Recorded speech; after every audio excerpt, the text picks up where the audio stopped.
Welcome to Talk Tickers. So, Aon just reported earnings, and the big headline was a revenue miss. But then, the stock went up. So what's the deal? That's exactly what we're going to dig into today. All right, here's the plan. We're going to kick things off with those surprising headline numbers. Then, we'll get into why investors cared more about profit than, well, pomp. After that, we'll break down Aon's whole growth playbook and their guidance for 2026. And of course, we'll wrap it all up with our own take, the next call. Okay, so this is the central mystery of Aon's quarter, right? They missed on revenue, but the stock actually climbed almost 2% that day. I mean, that's not supposed to happen. So what on earth did investors see that they liked so much? All right, let's get into it. To really understand what happened, you've got to look at the gap between what Wall Street was expecting and what Aon actually delivered. So here are the numbers that kicked off all the confusion. You can see right there, revenue, it came in a little light, missed by about $74 million. But, and this is the key part, the real story was the bottom line. Adjusted earnings per share, a solid 10-cent beat. And you know, this is that classic Wall Street dilemma, a top-line miss but a bottom-line beat. It really forces everyone to decide what matters more. And here's how the market reacted. I mean, look at that. Investors just completely shrugged off that revenue miss. They pushed the stock up almost 2% and on heavy volume too. You know, the market really voted with its wallet, and the verdict was crystal clear. Right now, profit is way more important than sales. So what did the market focus on then? Well, it was a super clear story. Investors were way more interested in profitability and how much cash the company was generating than they were about pure top-line growth. Okay, the first big clue was this number right here, a 220 basis point expansion in their adjusted operating margin.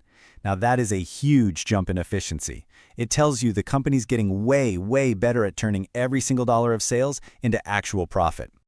And believe me, the good news didn't stop there. Aon cranked out over $1.3 billion in free cash flow. That's up a massive 16% from last year. And you know, for investors, free cash flow is king. This was an incredibly powerful signal. Now this chart really tells the whole story visually, doesn't it? I mean, look at that. You've got this kind of modest revenue growth over here, just 4%. But then you look at the GAAP earnings per share, it just skyrocketed by 138%. This is a textbook example of what we call massive operating leverage, and it's exactly what investors love to see. So you have to ask, how did they pull this off? Well, a quarter like this is no accident. It's the result of a really deliberate strategy, something management was definitely excited to talk about on the earnings call. Okay, so their whole playbook really comes down to three things. First, they're laser-focused on a plan to boost efficiency. Second, they're cleaning up their balance sheet, paying down a bunch of debt, which, by the way, gets them ready to make some acquisitions. And third, they're really pushing hard to innovate in these super high-growth areas where their clients need the most help. And their CEO, Greg Case, gave a perfect example of what that innovation looks like.